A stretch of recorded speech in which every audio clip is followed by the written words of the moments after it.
All right, y'all. Welcome back to another nitty gritty college football after dark live stream. I'm going to go ahead change into that.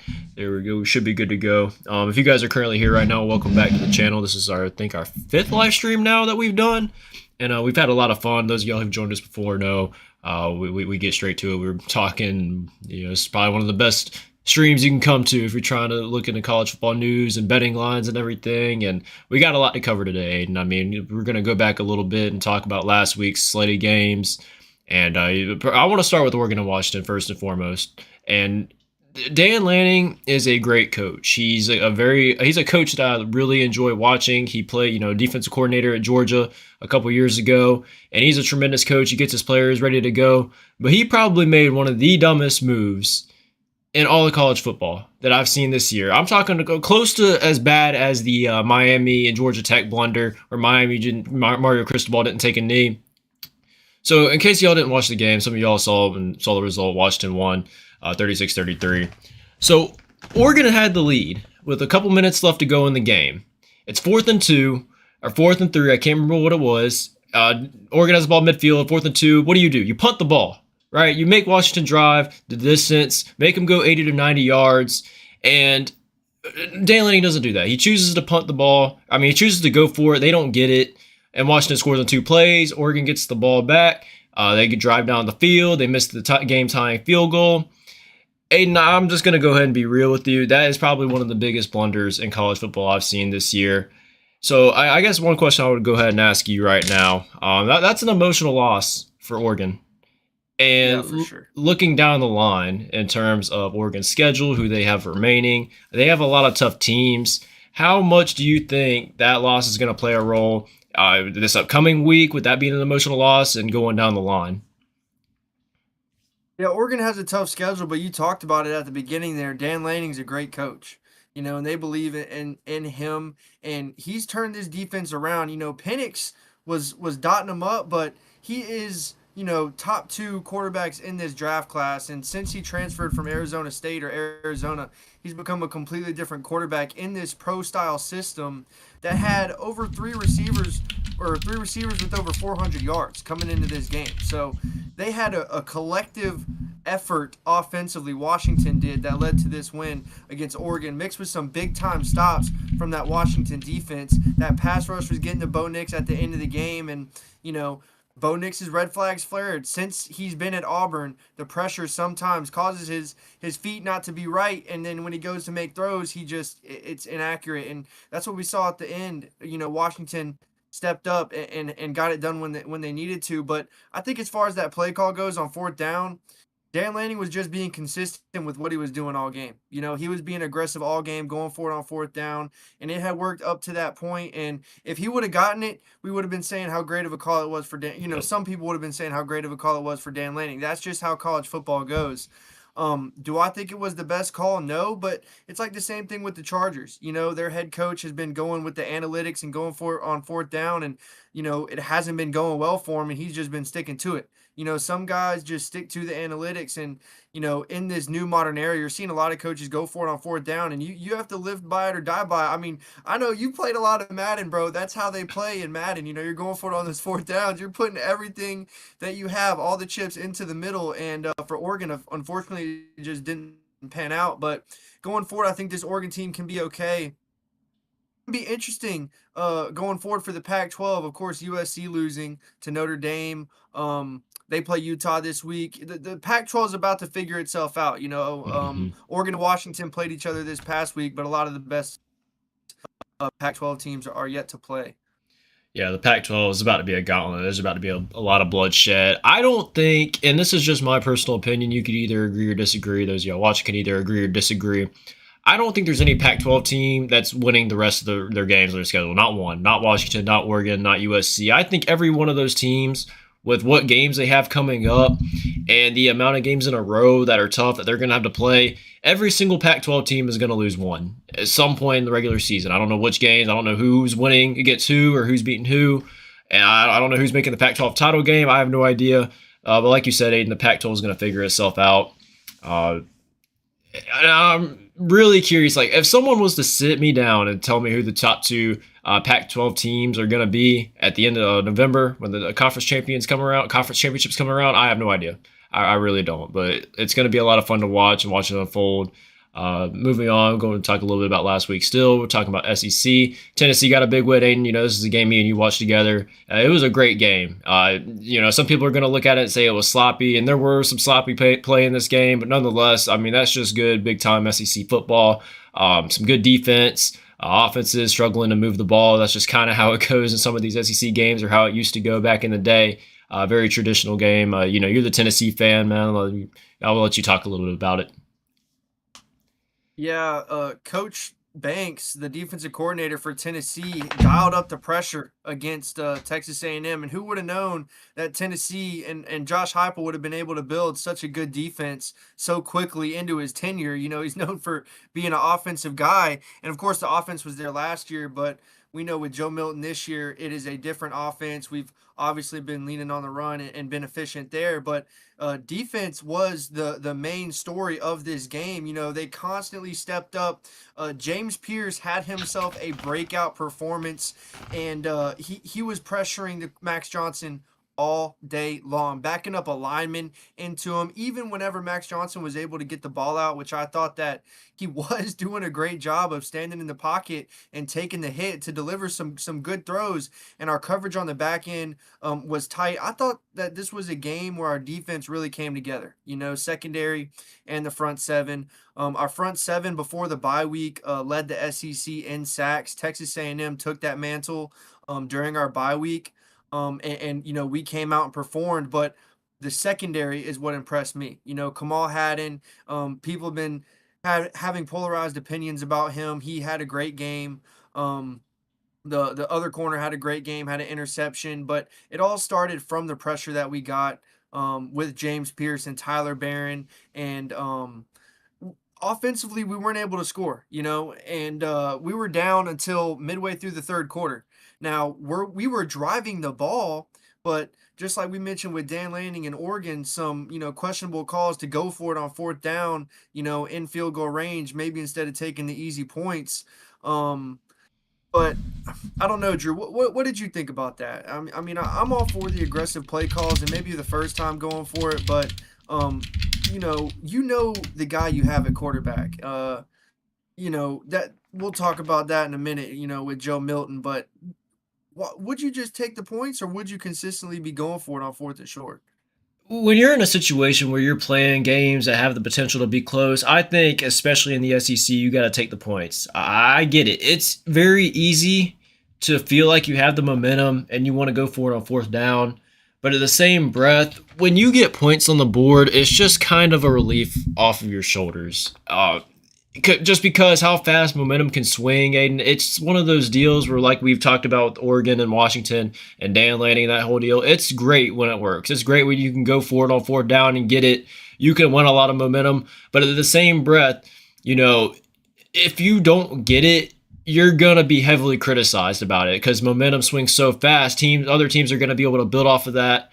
I personally, as we talked about Madden, a Madden player like me, I'm going to try to take the points whenever I get the chance to. Even if I have a great drive and I drive 70, 80 yards, it just feels so much better. I feel like I'm able to maintain so much more momentum when I take points instead of trying to go for it on fourth down and not getting it.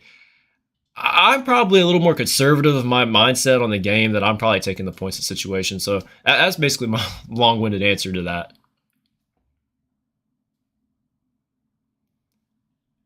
Hold on, Ed. I think your mic just cut out again.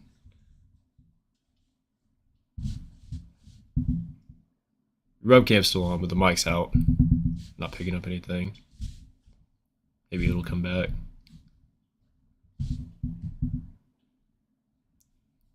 Give us 1 second, y'all. He's gonna fix it.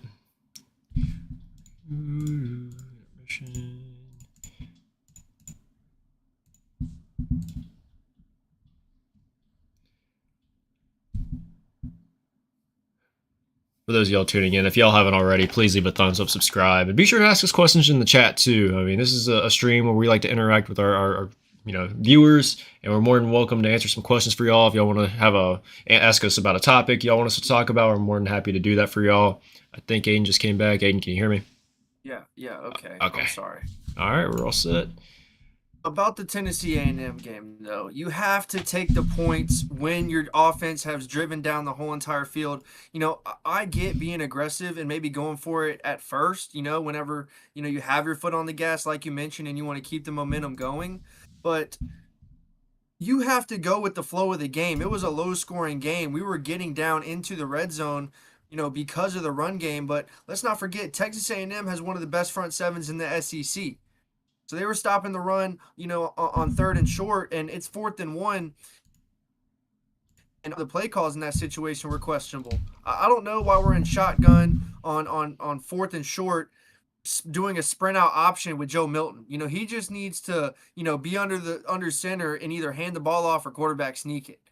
But of course, our defense was stepping up all game. And Jimbo Fisher said before the game, I was kind of joking about it, that special teams was going to be a big impact, and it sure enough was for Tennessee. We had the punt that got them on the 1-yard line. That forced them to punt from their own end zone, and then we got that punt return that kind of set the tone for the rest of the game. But I think it was a come-out game for our defense going forward. It shows our fans that this is a new Tennessee team. We run the football. We're efficient on offense still, just in a different way. But this defense under Coach Banks, defensive coordinator, it's looked different from year 1 to year 2. He ran a lot of man last year, number 1 in the country by a large margin. And, having a second year to get everything in your scheme, you're seeing a lot more pressures, a lot of different types of pressures, a lot of fake pressures. It's all been impressive what he did against that Texas A&M O-line. But I don't want to take anything away from Max Johnson, Drew. You and me are high on him. Like I said earlier, he did a great job of staying in the pocket when he knew he was going to get hit and make some tight throws. But Tennessee was still able to get it done. Yeah, and this is a big one for Tennessee. Me and you had talked about it prior to this game. That slate that Tennessee has coming up is not an easy one. I mean, it's going to be very hard for them to go undefeated, but they had to win this Texas A&M game first, and I think that sets them up a little bit better for these upcoming games. You got Alabama coming up. We'll talk about that a little later in the stream. Of course, on the road to Kentucky after that. 2 back-to-back away conference games. Those are always very difficult to win, regardless of who you're playing. Alabama, Kentucky are definitely 2 decent teams, and Alabama struggled against Arkansas last week, and then Georgia. I want to talk a little bit about that in the Vanderbilt game. Obviously, we'll get into this. This will basically start our show. Brock Bowers being out. We'll talk about that in a second. Before that, I do want to talk a little bit about Georgia's turnover problem. Georgia's turnover problem is an issue right now, and it's been an issue even going back to last year. I mean, if you look back at 2022, and about halfway through the season, or a little just over halfway when we played Tennessee, we were -1 in the turnover margin. And we are very fortunate that Georgia is very talented to be able to overcome that, because there are a lot of teams, if they have a negative turnover margin, they're going to have lost a lot of games already at that point. There's a lot of teams where you just can't afford to turn the ball over. Thankfully, Georgia's talent just makes up for that. But at the same breath, there's going to be a time where Georgia plays a team equally as talented at them or just as close, and the turnover margin, the turnover issue is going to come back to bite them, and that's how I would think Georgia's going to lose a game. Georgia had a couple fumbles. We got back one. We threw an interception. Carson Becker threw a pass. It just got tipped just enough to really kind of slow the ball down. It was basically a pick six. Carson Beck did leave a big hit. Vanderbilt got returned to the 1. Georgia wins 37-20. Georgia's offense wasn't terrible in this game, but the main issue, the reason the score looked a lot closer than it did, is because Georgia couldn't score touchdowns in the red zone, and that's a problem. You can't be settling for field goals. You can't do it. When it comes time and you make a good drive all the way down the length of the field, you got to be able to put it in the end zone. Now, this wasn't a Mike Bobo thing. This wasn't really a Carson Beck thing. I just think overall it was a broad offense, just failure to execute what needed to be done. I think the receivers weren't really winning their one-on-ones, especially once Brock Bowers went out. You can kind of see already right off the rip how that's going to be an issue moving forward. Can these receivers step up? It's not a question about how talented they are. These receivers are infinitely talented, 4 and 5 stars across the board. But in the same breath, I mean, these are guys who are not used to being the number one option. So someone's going to have to step up. And the running game is going to have to step up as well. Let's give Georgia a lot of credit. I know it's against Vanderbilt, but it doesn't matter who Georgia played this year. They struggled running the football, but they did put up 281 rushing yards in this game. Aiden, I want to go ahead and move on and move into the Brock Bowers being out. You know, me and you love watching Brock Bowers, and I don't think anyone, it doesn't matter if you hate Georgia or love Georgia, you don't want to see a player like this go down. Brock Bowers is just one of those players that's fun to watch, regardless of who you pull for, and it sucks to see this happen to him. But you know, Aiden, talking about Georgia moving forward without their best player, what say you about that? Yeah, I was talking before Brock Bowers got hurt before this Vanderbilt game, how Mike Bobo had been doing such a great job getting Brock Bowers in so many different positions, in so many different types of motions, just to cause defenses so many fits. You have to account for him wherever he goes, and by him lining up at running back or wide receiver and then going straight to tight end, that can cause a lot of problems. You know, we saw in the Vanderbilt game, Lad McConkey was wide open because the defense was having to overcompensate for Brock Bowers. And you were talking about red zone issues, you know, you have to be intuitive in the red zone. You have to be, you know, call some unique play calls in the red zone, some calls that you're saving specifically for the red zone. And a tight end helps a lot in that Yes. situation. You know, you see a lot of teams go to the tight ends in the red zone, and so not having Brock Bowers could be a lot more problematic, you know, for that issue for Georgia, which has been an issue for, you know, a couple of years against the inferior opponents that haven't been able to finish drives.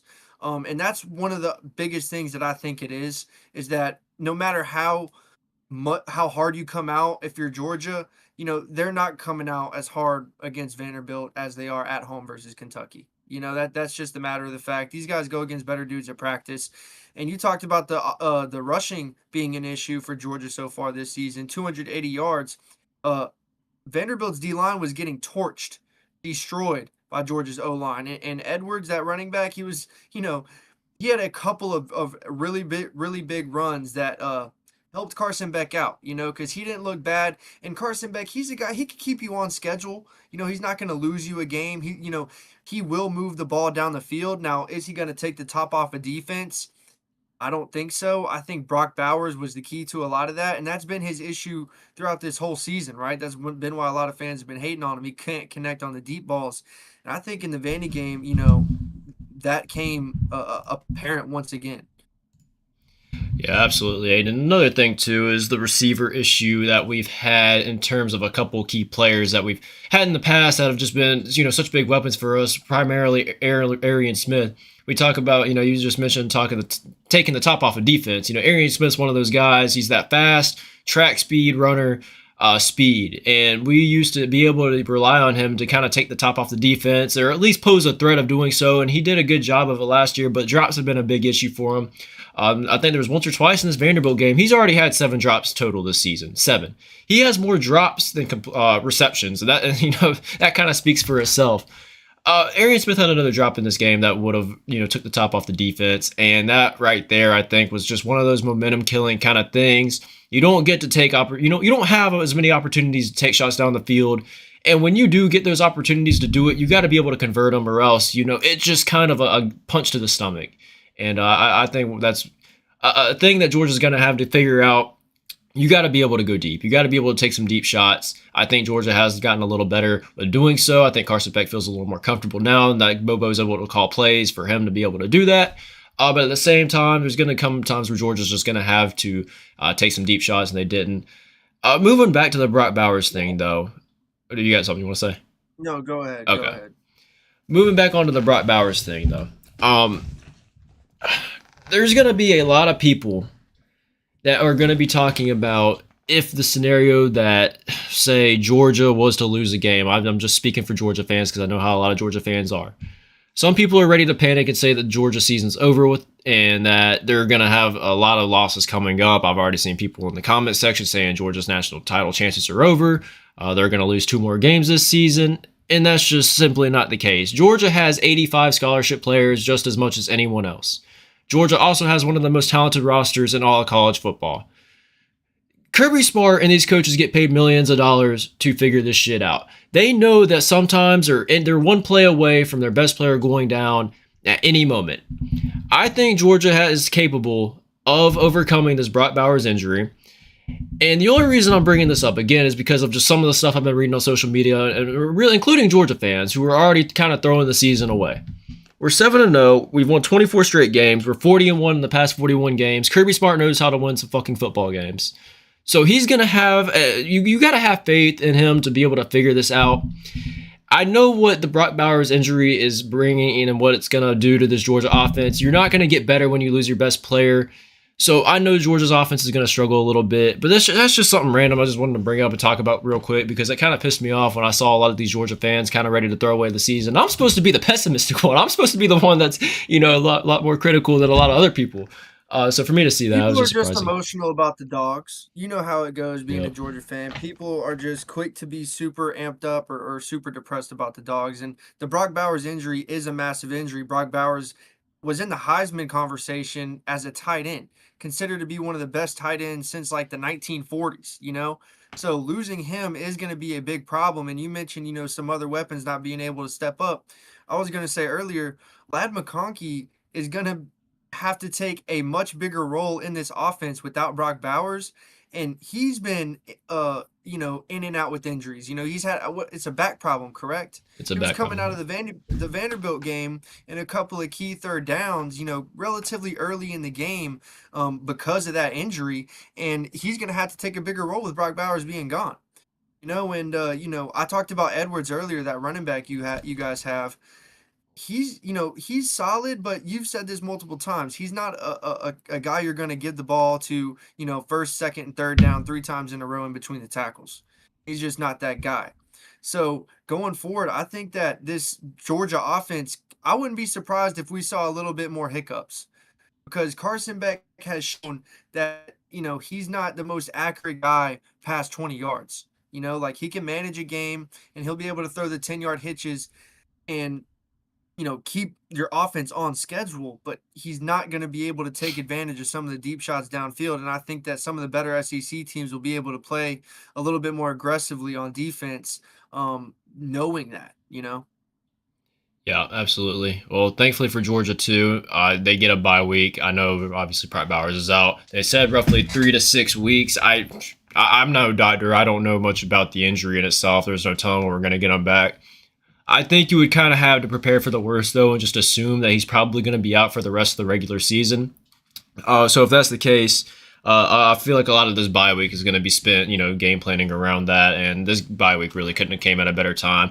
Not only is Lad McConkey dealing with some just injuries that just have always been bothering him since he stepped foot on the campus. Kendall Milton too, running back for Georgia. He played a little bit in the Vanderbilt game and honestly looked pretty good. He looked good in the Kentucky game too. I mean, he's been running hard. I've been very critical on Kendall Milton because I know how talented he is.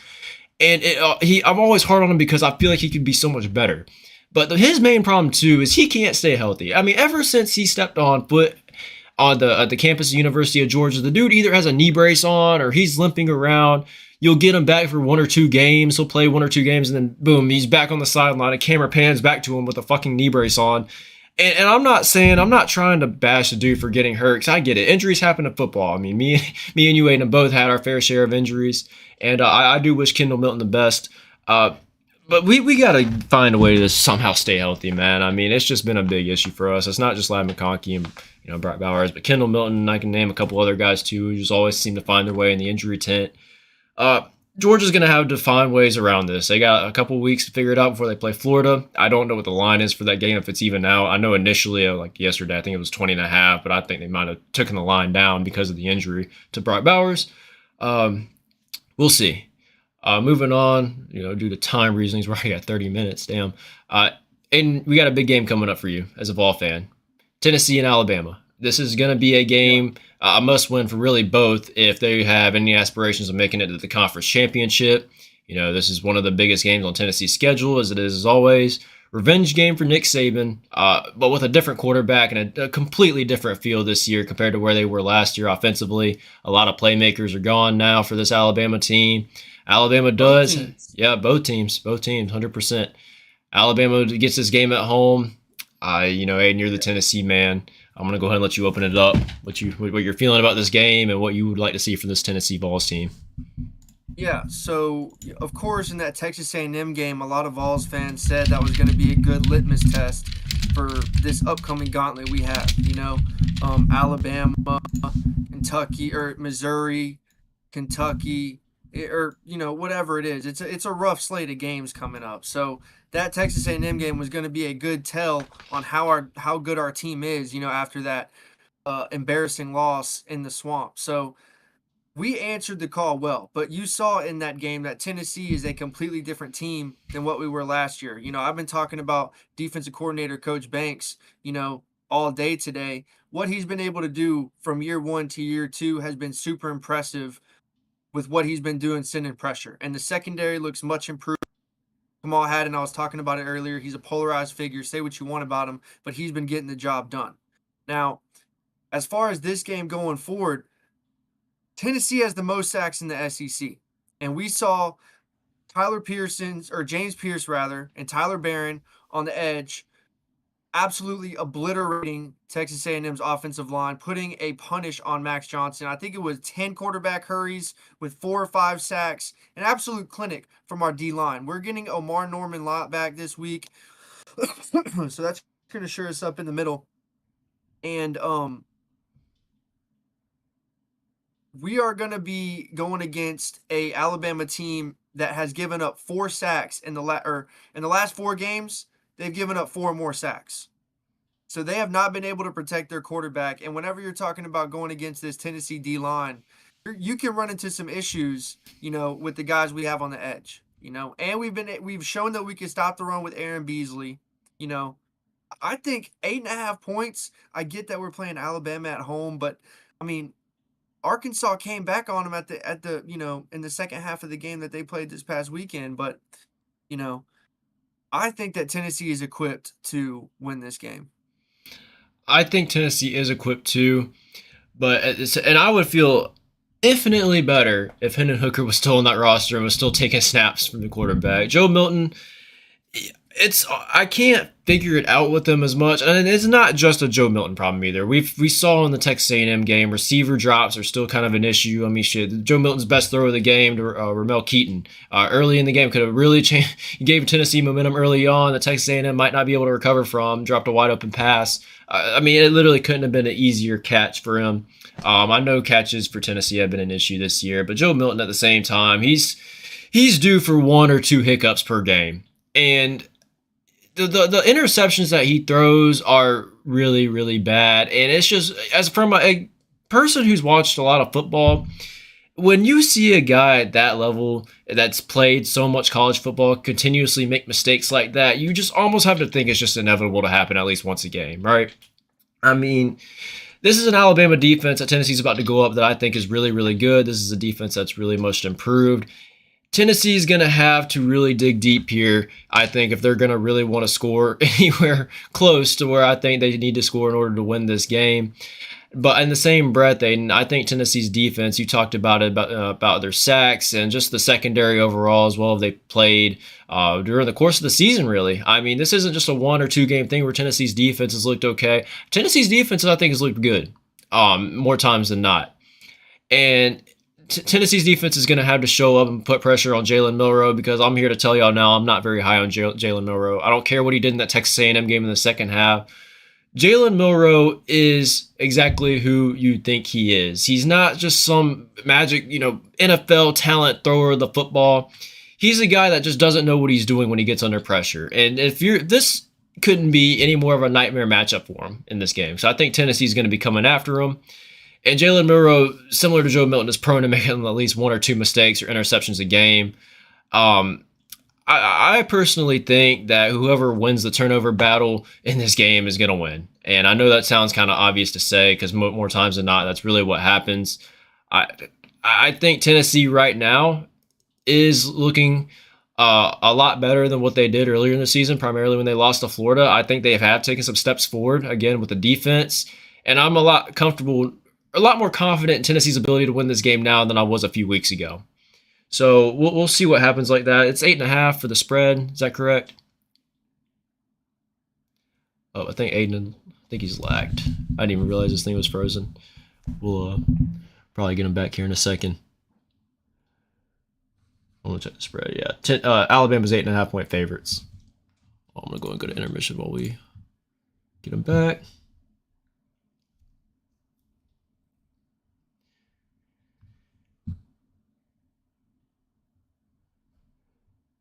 As always, guys, like I always say, if you could please just leave a thumbs up on the stream. You know, it takes 1 second. It helps the stream out tremendously. And be sure to subscribe with the notification bell as well. Those things help our channel out so much that I can't even put into words. So if you're here and you're enjoying the stream, if you could just please leave a thumbs up, it'd be much appreciated. And don't be scared to get in the chat either and get active with us and talk to us. And if you guys have any questions about anything y'all want us to talk about, be sure to let us know. We're happy to talk about really anything.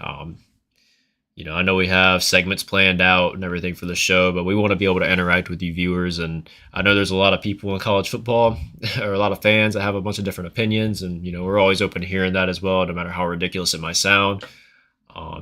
So if you guys want to get active in the chat with us, ask us any questions, please feel free to do so.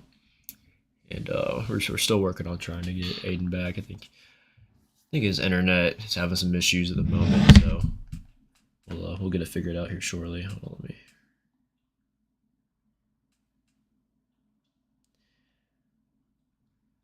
I think his laptop could have crashed. 1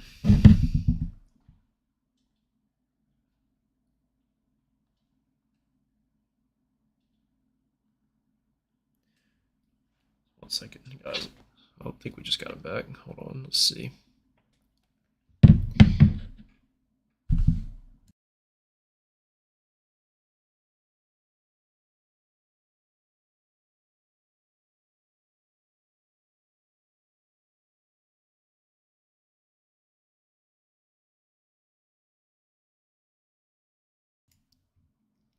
Also, another thing I want to mention, y'all, while we're trying to get this straightened out, I'm gonna be live streaming tomorrow. I know we don't have the biggest games of the week tomorrow, but I'm gonna go live and I'm gonna do a little watch party for I think it's MTSU and Liberty. That game comes on at 7 o'clock, so it's just some football to watch, and I want to be able to stream and just talk to you guys about whatever.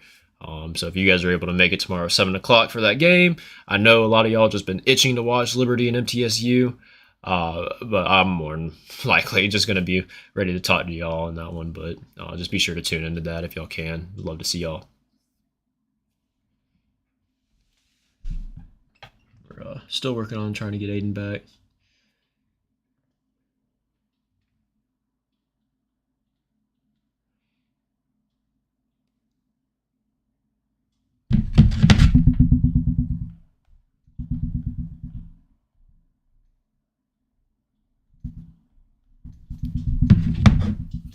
This is the biggest piece of shit.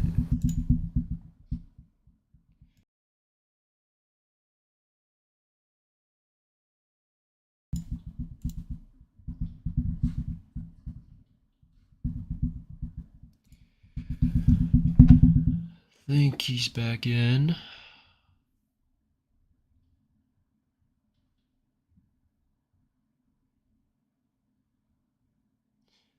I see we have a few viewers. If you guys are just now joining us, we're having some technical difficulties. We're trying to get Aiden back in the stream now. For those of y'all also joining, as I mentioned earlier, if you guys could just leave a thumbs up on the stream, I mean, that helps us out tremendously. And if you enjoy what we see, be sure to subscribe. We post a lot of videos throughout the week as well.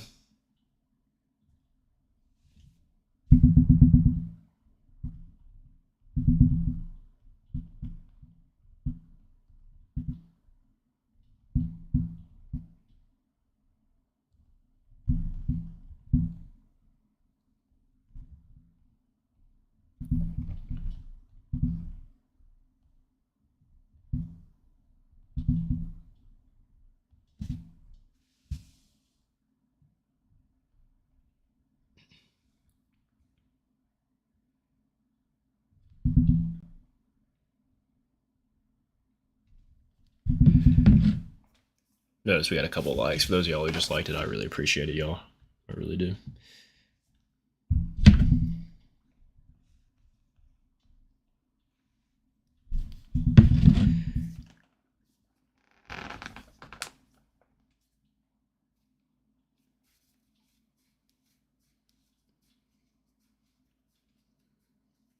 Oh, I think we got him back. Can you hear me? Yep. Welcome back. Wow. Golly, man. Ooh. Okay. All right, well, we got him back, y'all. We are ready to continue to keep rolling. We were on Tennessee versus Alabama. Um, I'm not sure how much. I didn't realize when you had went out, so I don't know how much of it you heard from me. I pretty much said everything I need to say about it. I don't know if you had anything else you wanted to add. No, so we can go ahead and get into Colorado blowing it against Stanford. Yeah, probably one of the worst losses you'll see in Deion Sanders' career.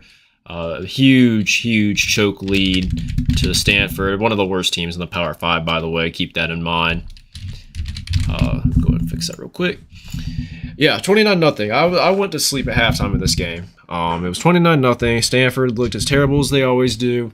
And I wake up 5 a.m. the next morning. I walk downstairs. My dad's, drinking some coffee, whatever. And he's like, Drew, did you see where Colorado lost last night? And I'm like, there's no fucking way. You're lying to me. They were up 29-0, had all the momentum when I went to sleep. What do you mean they lost? Sure enough, Deion Sanders and Colorado found a way to lose that game. Can't remember the final off the top of my head. It was probably the worst loss that the Colorado's faced this year. I know they got blown out by Oregon, had a couple other bad losses, whatever.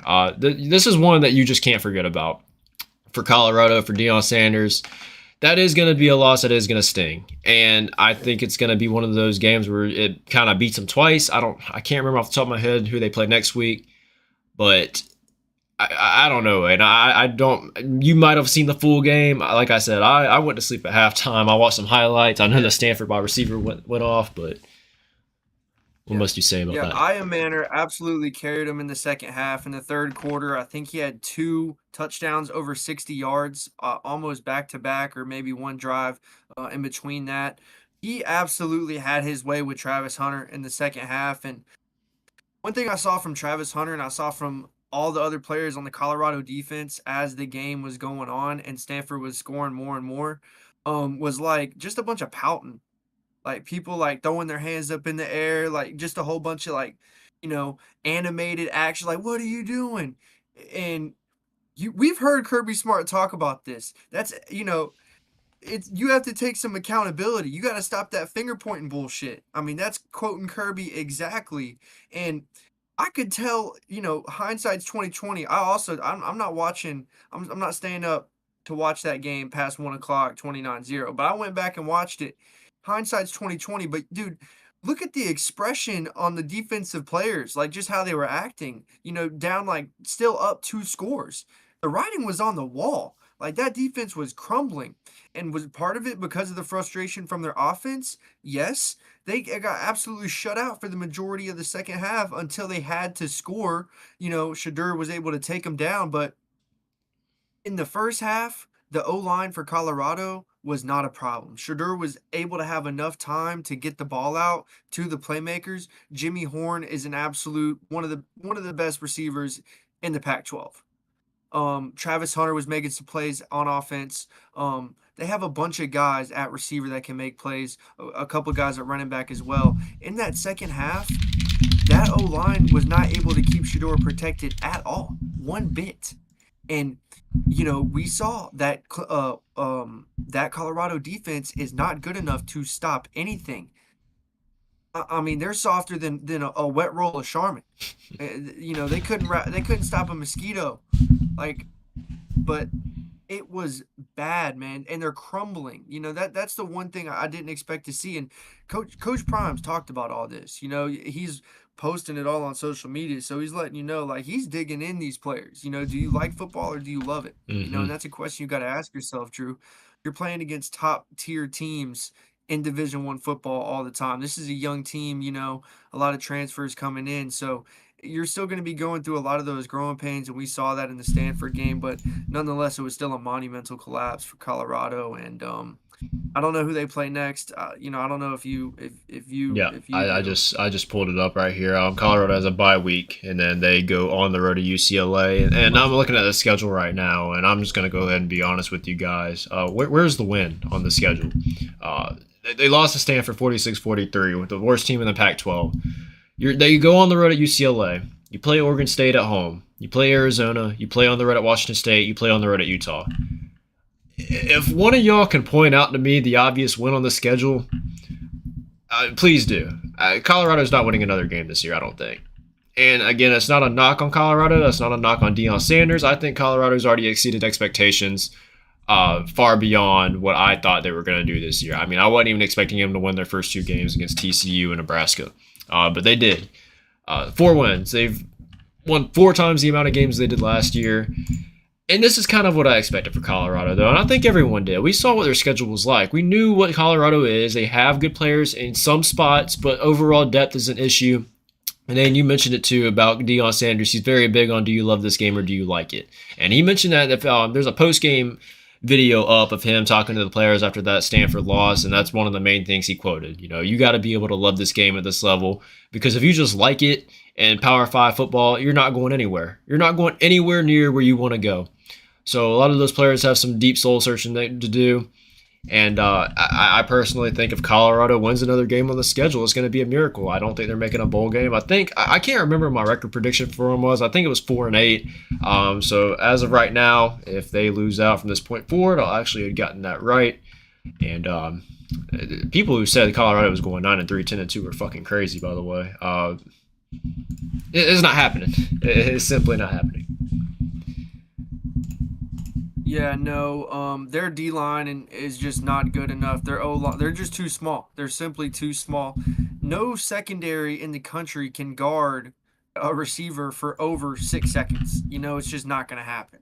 Uh, I say it all the time. The secondary and the D line work in tandem. You know, when one's doing good, the other's doing good. You know, whether it be coverage sacks or they're getting D line's getting pressure and the quarterback has no time to throw the ball. You know, it's gonna have a good correlation statistically to both sides. But when you don't have either, that's where you start to get into trouble. And I like the effort that the D line and the linebackers at Colorado play with most of the time, but like I was just, they're just too small. There's just nothing you can do. And on the road at UCLA, that doesn't mean much. I bet there'll be more Colorado fans at that game. Honestly, It's very possible.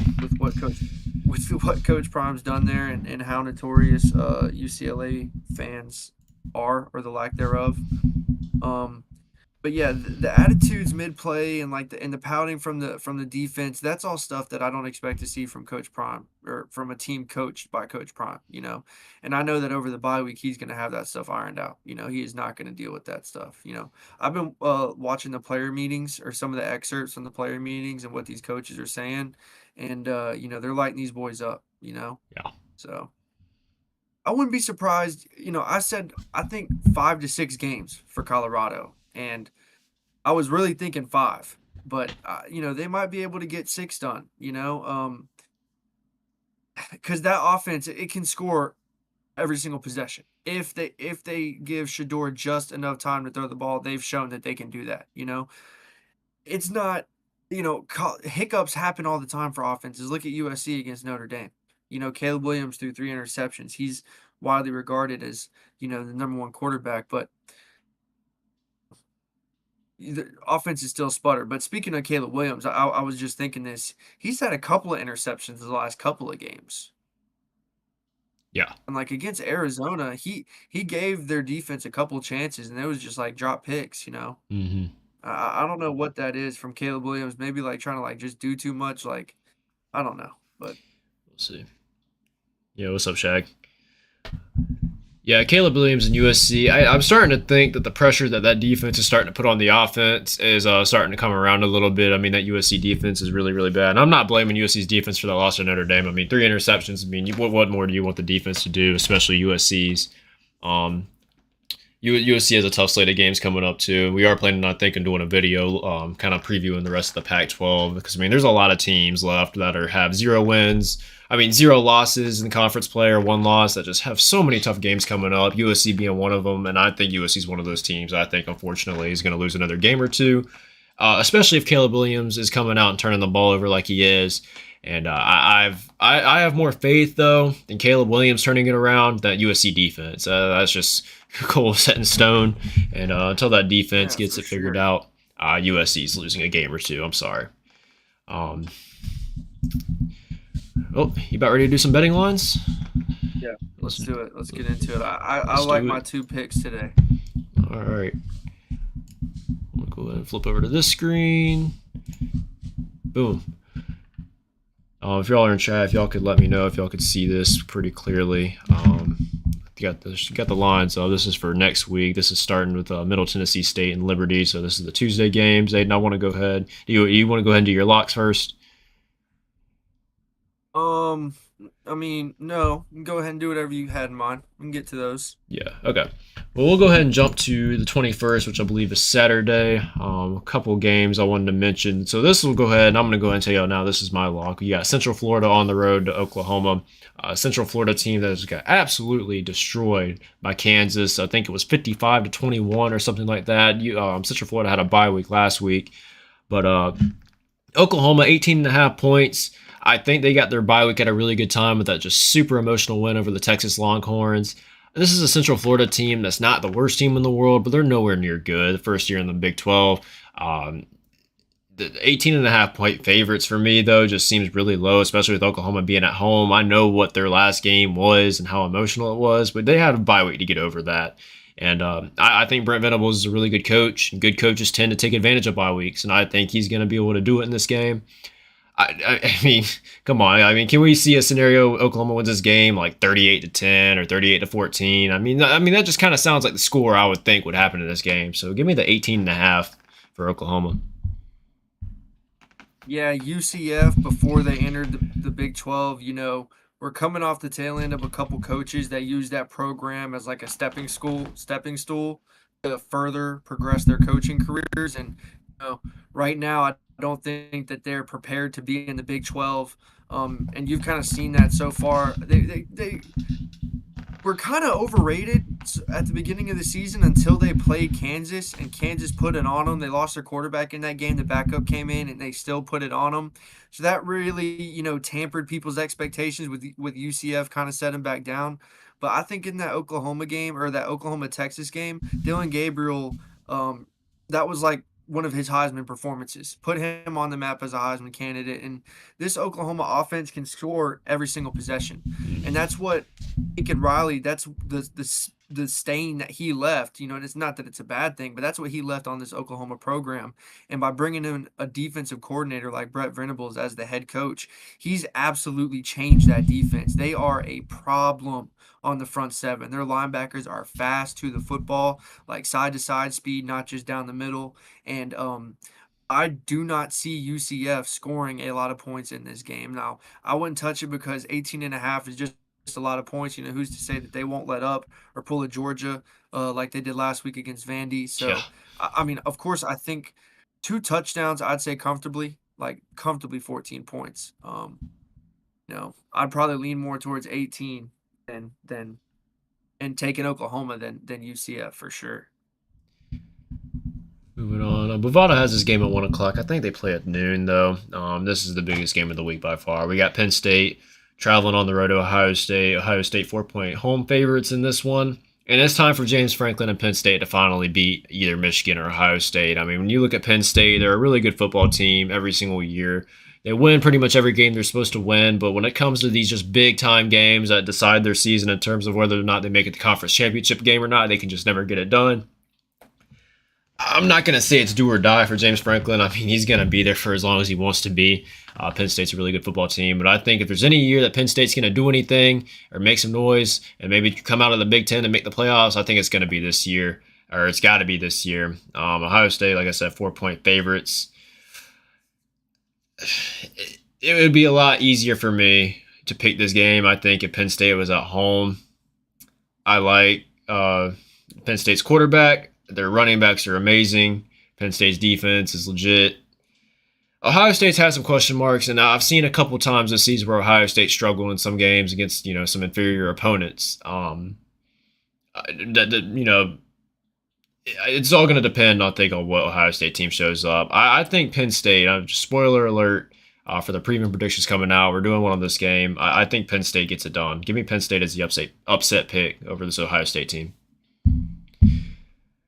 Yeah, it's been a slow starting team so far. Kyle McCord has not looked good in the first half of a lot of games, and in the second half of some games, he hasn't looked too good either. They've had to lean on the run game.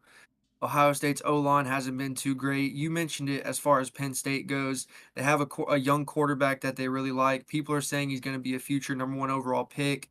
They have one of the best tandem of running backs in college football with Nick Singletary and that other guy, I can't think of his name. Penn State's defense is going to be good for the next like 5-7 years. They lost a couple guys to the draft last year, of course, most notably Joey Porter Jr., but this Penn State defense is a problem. I'm not ready to pick the game yet. Ohio State playing at home is definitely going to play an impact, but Penn State coming off, did they have a bye this week or last week? Penn State just played UMass. They won 63 to nothing. Oh, okay. So yeah, there's going to be a couple other things I need to see before I make my pick, but I really like what I've seen from Penn State so far. And Kyle McCord, I'm not a big believer in. You know, they've been struggling with getting Marvin Harrison Jr. the ball, and I think with that Penn State defense, if you start slow, you're screwed. Penn State's going to be able to play with the lead. So. All right, here we go in Tennessee, Alabama yet again. Am I wrong? Did I say 8.5 point favorites? It's 9.5 now. I don't know if it's been 9.5 or if that's moved. Alabama 9.5 point home favorites. We talked about this game already a little bit.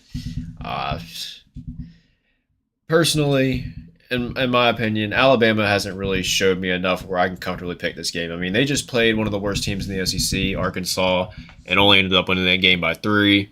Jalen Milroe looked like the norm that we've been seeing from this year. He's just not a very good quarterback. He's great when it comes to running. He's athletic. He can do anything you want him to do with his legs. You got to be able to throw the football. And he's going to have to find ways to throw football in this game. Like you said, I mean, we talked about it. Tennessee's defense, at least in my opinion, has been much improved, especially in the secondary. They've just been getting a little bit better each week. And if Tennessee's secondary shows up in this game, I think Alabama's in for a little more trouble than they think. Now, you know, some other psychological factors, Nick Saban's coaching. And it's hard to beat Nick Saban 2 years in a row, and I think anyone can agree with that. Revenge game, he's going to have his players ready to go, but at the same time, when you look at both these teams, it just comes down to quarterback play. And if you had to sit me down and ask me who I trust more between Joe Milton and Jalen Milroe, I'd probably have to say Joe Milton, to be honest with you. I don't know. I don't know about that. I don't know. Yeah, I mean, that's if I got to get set down and like pick. I got to think a little bit before I make a pick in this one, though. To be honest. Yeah, Tennessee's coming off a big win against Texas A&M. Of course, we just talked about that. Alabama, in their last 5 games, have been sacked 4 or more times. Their O-line has not been able to protect Milroe, and this Tennessee defense has been tremendous at stopping the run and getting to the quarterback. If you're not able to run the football and you're forced to throw against Texas A&M, Jalen Milroe did show that he can hit Jermaine Burton and other receivers when he has to. Obviously, Nick Saban has one of the best defenses in college football. They have the best linebacker in college football. This Alabama at home. Tennessee's only loss on the road to Florida in the swamp. So Tennessee is not very good away, and I always say a good defense travels, but a good offense doesn't always travel with you. So it doesn't surprise me to see that the point spread's like this. Looking objectively, of course, I think Tennessee's going to win. With that being said, Nick Saban's going to it's going to be a low scoring game if that's going to be the case, Nick Saban's going to have 6 ways to attack Joe Milton, who is not a good quarterback. And I think Nick Saban's going to expose that, and I'm worried that Josh Heupel might know that too. And, the Nico train could be rolling again after this game. So you picking Tennessee to win outright? Of course, dude. Of course. Of course. Well, Shaq says he wants to bet on the game. I don't know if he's talking to me or you. I'm going to go and assume he's talking to you since you're the Tennessee fan. I can't make any bets right now because I don't even know who the hell I'm picking in this one, to be completely honest. I think if the spread was a little bit lower, I'd probably take Alabama, maybe at 5, but 9.5 is just a lot. We'll talk about that in the preview prediction. I'll save that for then. Utah USC. USC 7-point favorites. Can someone tell me where the fuck Cam Rising is? He was supposed to come back like after week one. He was warming up in week one when he was playing, or when Utah was playing Florida, and they were like, okay, he's week to week. He should be back next week. Okay, he's week to week. He's going to be back next game. Okay, he's looking good. He's going to be back. I don't know where Cam Rising is. If he's not playing in this game, USC wins and they cover the 7 points. It's as simple as that. I haven't seen anything. But until I see Cam Rising play football again, until that point comes, USC's winning this game. I know what happened last week, and I know what Caleb Williams has been doing, and I know how bad USC's defense is. I know all the above. Sorry about it. USC is winning if Cam Rising doesn't play. Yeah, I'm gonna pick Utah. Utah they're a very well coached team. He's had USC's number in recent history, and they might not win the game, but I think the point spread's 7, and Yeah. Utah will probably cover that. Understandable. Moving on. Moving on. Here's an interesting game too. South Carolina, Missouri. The only reason I want to bring this up just because of the track of these two teams. Obviously Missouri has the one loss to LSU, but South Carolina probably one of their worst losses that Shane Beamer's had. Shane Beamer's had a couple of games where he's been blown out by like last year. They lost 38-6 to Florida, who was also not very good last year. They played a not very good Florida team again this year. Had the lead. Had no reason should South Carolina have lost this game. Absolutely zero. Should they have lost to Florida, but they somehow found a way to do it. What does that make South Carolina? Is that 2-4 now? 2-5? 2-4. 2-4. Shane Beamer better get it figured out there. You can't. That's just the way South Carolina finished last year and kind of how the season kind of panned out. South. Excuse me. When South Carolina plays these kinds of games where they're like 50-50, it's time for South Carolina to start winning these games if they want to go where they want to go under Shane Beamer, and they can't keep doing that shit, what they did against Florida. You talking about this Missouri game, though. Missouri coming off a big win against Kentucky. Forced a lot of turnovers in that game. Big road win from the Missouri Tigers. They're 7.5-point favorites. I don't know how much more South Carolina has in the tank mentally. I mean, they're very talented along the perimeter. They have a lot of big guys. Xavier Legette, Trey Knox. I like both of them. I think they're going to be able to make some noise in the NFL. Two really big guys that can catch the ball and really get some defensive fits. Spencer Rattler played a good game against Florida. He had a bad pick at the end of the game, but I mean, it was kind of a desperation throw. Spencer Rattler played well, but South Carolina can't really run the ball well, and they can't stop the run. Missouri, Cody Schrader, I think that's the running back's name. I like him. He runs the ball really hard. Brady Cook has looked really good this year. Missouri has some weapons on the outside. I like Missouri this year. I think they're a really good football team, and 7.5-point favorites. I personally think they can cover that. Where's the game at? It's at Missouri. Yeah, Missouri will cover. Brady Cook. They got Luther Burden, one of the best receivers in college football. They're efficient. Offensive line is small standards, so a lot of their games are going to be shootouts. But wouldn't surprise me to see them win. This South Carolina team, I feel like they got broken in that Florida game. So I like Missouri. Moving on here, this is another big game, man. This is the ACC. Duke going on the road to take on Florida State. Duke currently ranked number 16, Florida State at number 4. Florida State is 14-point home favorites. Florida State, who did they play? Was it Syracuse, right? Blew out Syracuse.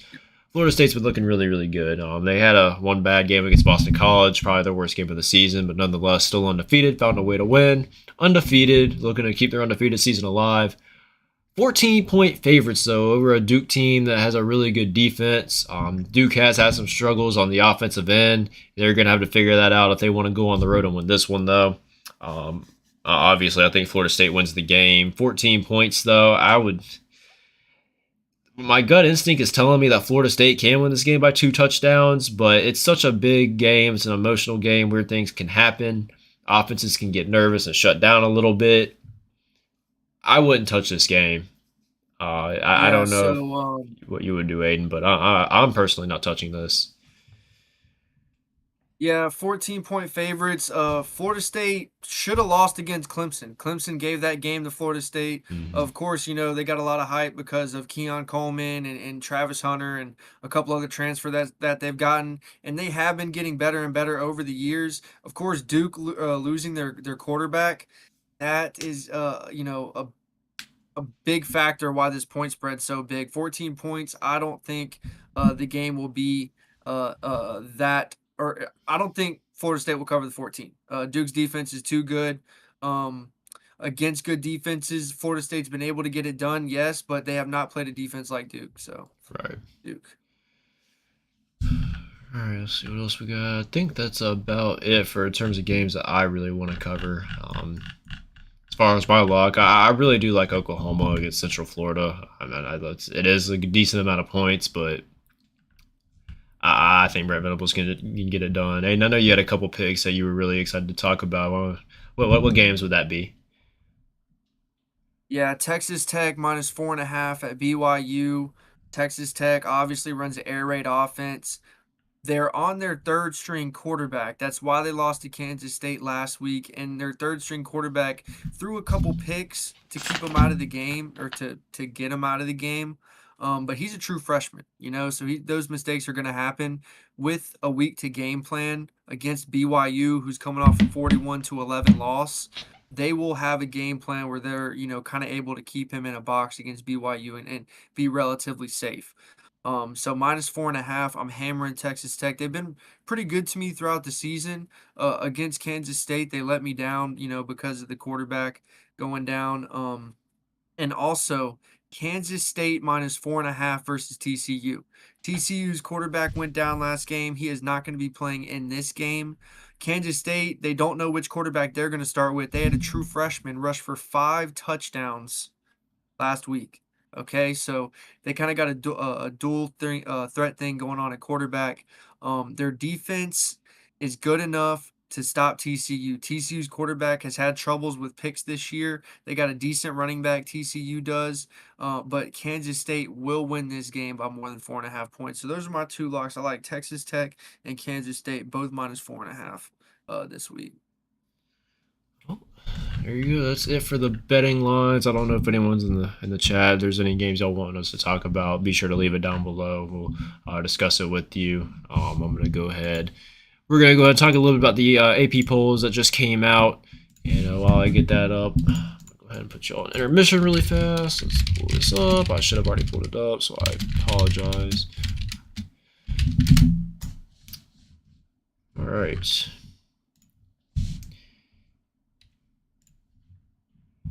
Here we go, new AP Top 25, updated October 15th. I'm going to go ahead and throw this on the screen. Let me fix the browser so y'all can see. Boom. Beautiful. Everything pretty much staying the same in the top 4. And Washington moved up to number 5. Let's see, we got Oklahoma at 6, Penn State 7, Texas at 8. Oregon 9, North Carolina 10. That's your top 10 right there. North Carolina's found themselves in the top 10.